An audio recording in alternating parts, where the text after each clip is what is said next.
So now that I've finished watching the second half of episode 6 of Making a Murderer, I would like to go through some of my notes that I got from the second half of that episode. Whew. I gotta tell you, folks, that is an extremely dense episode full of a lot of information to take in. That's why it took me so long to plug through it, as I kept having to pause the fucking thing just to take my notes. Now, the state makes a big deal about the burn barrel being located only steps from Stephen Avery's front door. That is actually bullshit. It was located actually quite a ways away from Stephen Avery's house on the other side of Barb Janda's house. Gee, who's got access to Barb Janda's yard a lot more easily than Stephen Avery does? Could it be Scott Taddick? Bobby Dassey? Now, the state forensic pathologist stated that it was her opinion that the burn pit was the primary burn site, but she also admitted that she could not know definitively, given the information that she had, which was the primary burn site. There was a human pelvic bone found in the quarry, which, I'm sorry, but that's a pretty big motherfucking bone. How do you miss that when you're gathering up the fucking shit? Just saying.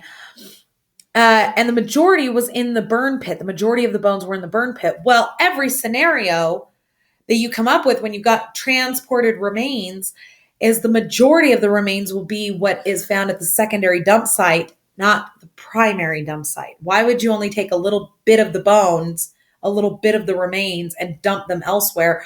That doesn't make any sense.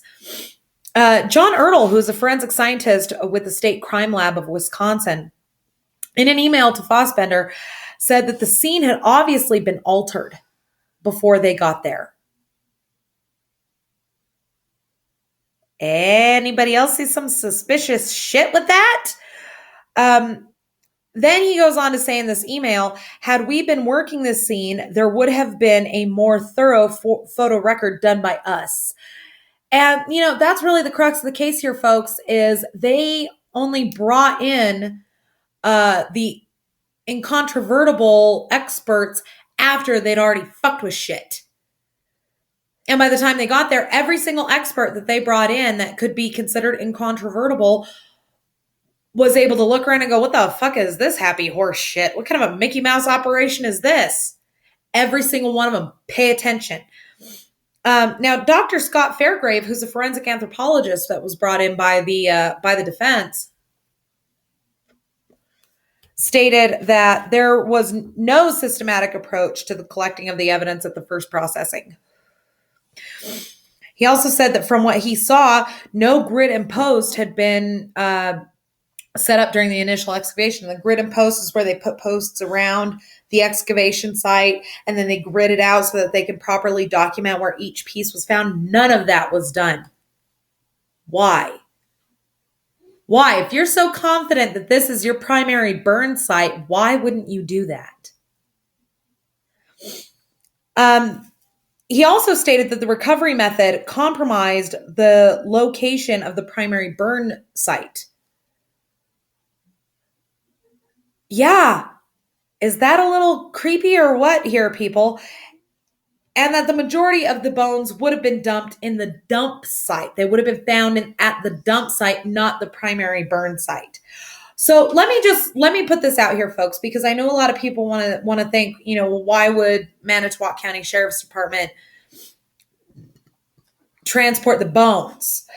I personally don't feel that the Manitowoc County Sheriff's Department did. I personally feel that the bones were transported by the killer. And I have a theory on that. I'll talk to you about that in a second.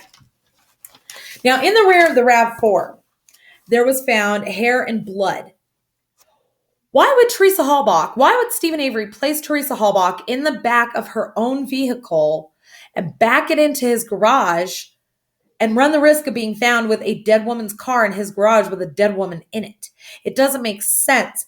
She was a bitty thing. He very easily could have carried her to the garage, killed her, and then carried her to the burn pit. But why would he do that in the first place if he'd already started the process of killing her in the trailer? Nobody? No answers? Didn't think so.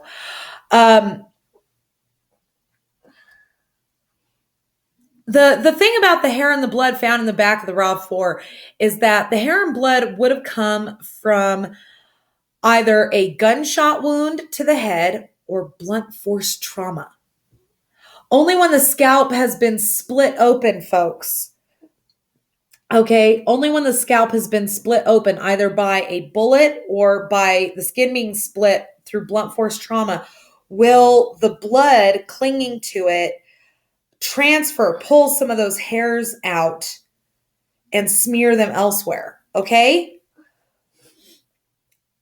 I personally feel that it wasn't a bullet that killed her. I personally feel that it was a hammer.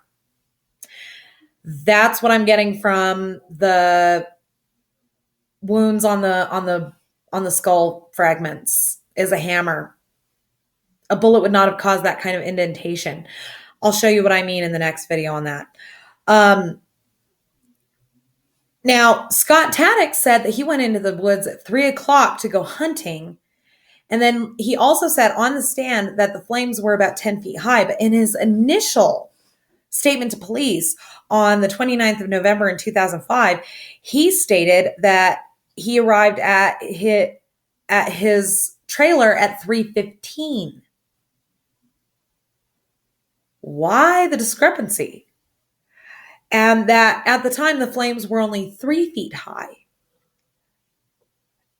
He also stated that he did not attempt to sell a .22 rifle belonging to one of the Dassey boys to a coworker, but the coworker said he did. And he has other independent witnesses to corroborate this story. Now, the bus driver, Lisa Buckner, stated that she dropped off the Dassey boys between 3:30 and 3:40 the day of the murder. And on that day, she saw a woman taking pictures of the van. Well, this just throws all of Bobby Dassey's testimony right out the fucking window, don't it? Now, here's the thing. With regards to Bobby Dassey, I've started to think that he didn't really have much of a hand in killing her. He might have had a hand in disposing the body, but I don't think he had a hand in killing her.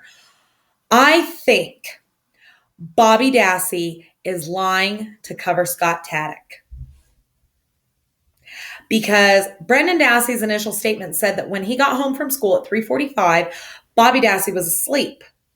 Bobby Dassey testified that he saw Teresa Hallbach at 2:30 on the day of the murder, but he also said that she was wearing a waist-length coat and slacks, whereas two other witnesses said that she was wearing a white top, a waist-length jacket, and jeans on that day. It sounds to me like Bobby Dassey is currying favor with his brand new stepdaddy by lying for Scott Taddock. Look at Scott Taddock's arrest record. The man has a history of violence against women. And I am calling him out. Scott Taddock, you fucking killed her. You killed her. You followed her. You followed her from the Avery property to wherever the fuck it is that you managed to get a hold of her ass. You killed her. You burned her at the quarry. And then you went and you used the burn barrel and Bobby Dassey to transport her remains and burn her things in at the Avery property. And you enlisted Bobby Dassey in helping you. And you two are covering up. That's my theory, folks. I think Bobby Dassey didn't actually have anything to do with killing her, but I do believe that he had a hand in helping Scott Taddock cover up the crime. That's my video. That's my final video on episode 6 of Making a Murderer. Leave any questions and comments down below, and we will see you tomorrow, folks. Thank you for watching.